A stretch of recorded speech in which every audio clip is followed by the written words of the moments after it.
Fish Out of Agua, My Life on Neither Side of the Subway Tracks, author Michele Carlo tells the story of a red-headed Puerto Rican girl raised in an Italian-Irish section of the Bronx who was an enigma to her classmates and too white for her Spanish-speaking relatives.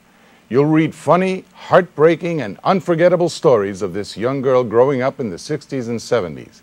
And here to talk about some of those stories is the author herself, Michele Carlo. Michele, thanks for being with us. Oh, Ramon, thank you so much for having me. No, it's so absolutely. Exciting. I mean, the title of your book is funny in and of itself. I can't even imagine what the contents of the book must be like. So tell us, what prompted you to write this book? Well, Fish Out of Agua, you could say it went from the stage to the page. Okay. I've been a performer for a number of years. I've been, an actress. I've been a performance artist. I've been a comedian.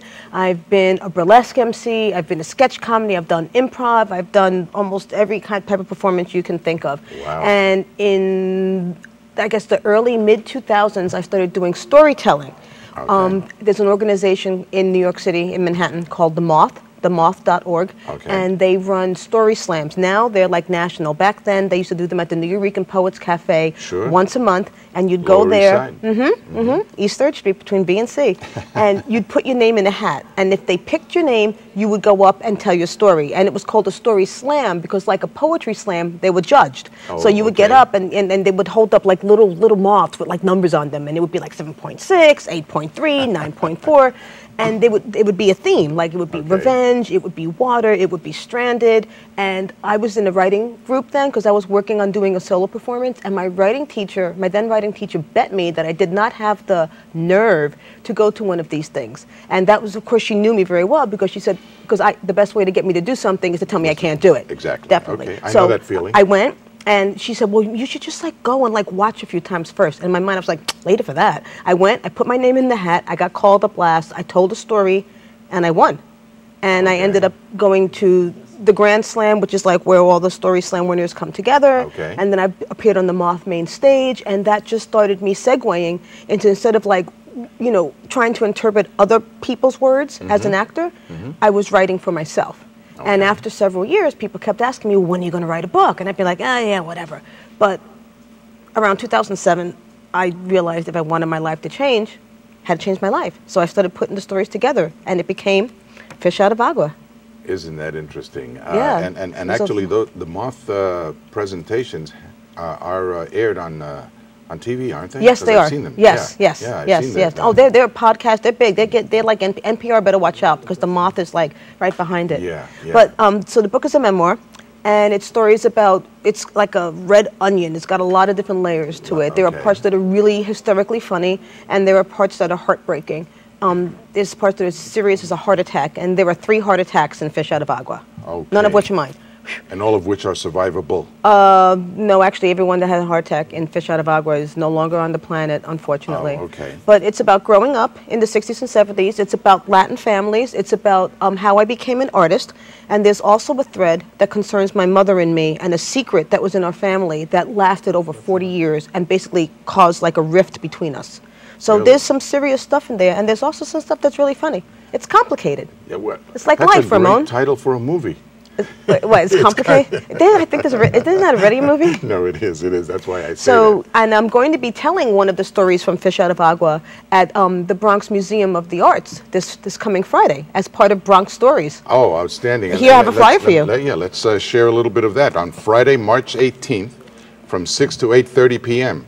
at the Bronx Museum for the Arts, which is, of course, on 165th Street and the Grand Concourse. And is this it's a free event. Free event. It's a free event, and it starts at 6 p.m. And it's. I'd like to thank Bridget Bartolini and Hani Chia. Thank you so much. They're the conduits at the Bronx Museum that are helping to perform this, helping to put this together. And Will Lee and Mr. Rick Patrick put the event together. And there's going to be 4 or 5 of us storytellers. We all went into the museum and we picked the artwork from an exhibit from. There's different exhibits there that kind of like spoke to us, and one of the guides is going to talk a little bit about the artwork, and then we're going to tell our story in front of it. So it's going to be like a total melding of like art and truth and stories, and It's going to be awesome.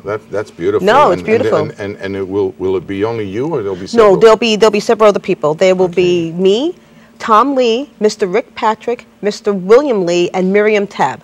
And also the public will be able to tell their stories. There's going to be a magic hat where if the public wants to share their own 3-minute story about the Bronx, they can do that as well. So it's participatory. So the members of the audience will have an opportunity maybe to have their own Grand Slam moment? Correct. Hey, you never know. It could jumpstart their own memoir. I figure if I could do it, why not? Absolutely. I'd like to just share with our viewers an excerpt from the book that I hope will entice them to go out and buy it. And it says that a voice blared from the loudspeaker at the Puerto Rican Day Parade, and it said, "Will the family who brought the little redhead white girl please come to the bandstand to pick her up?" I looked around, she says. Wait a minute. I am at the bandstand. I am that lost girl. And here she was referring to herself, of course, that little redhead girl, as we said in the intro, you know, in an Italian-Irish neighborhood, and raised in the Bronx in the 60s and 70s. It certainly sounds like it's a lot of fun with its drawbacks, with some of its tragic moments. Well, it's complicated, so it's like life. But as you say, it's complicated, and hopefully the book, given what it has to offer... Can we show it? Yeah, we certainly can. And this is the cover of the book, Fish Out of Agua, of course, written by Michele Carlo, and this is her with her back to you, with her long No, actually, it's a model. It's a model. Well, but anyway, I have to tell the truth. that's the cover. Anyone that knows me is going to know that's not me. And we certainly encourage all of our viewers to go out it's a good book. and buy it. Go to my website, www.michellecarlo.com, and get one. There you go. You'll love it. And you can see her in person on Friday, March 18th at the Bronx Museum of the Arts on 165th and the Concourse for free. So please take advantage of that. Michele, thank you so much for being with us. Continued success, and maybe we'll see it into a movie or a play. Oh, please, but from your mouth to El Senor's ears. There you go. I'm waiting. You never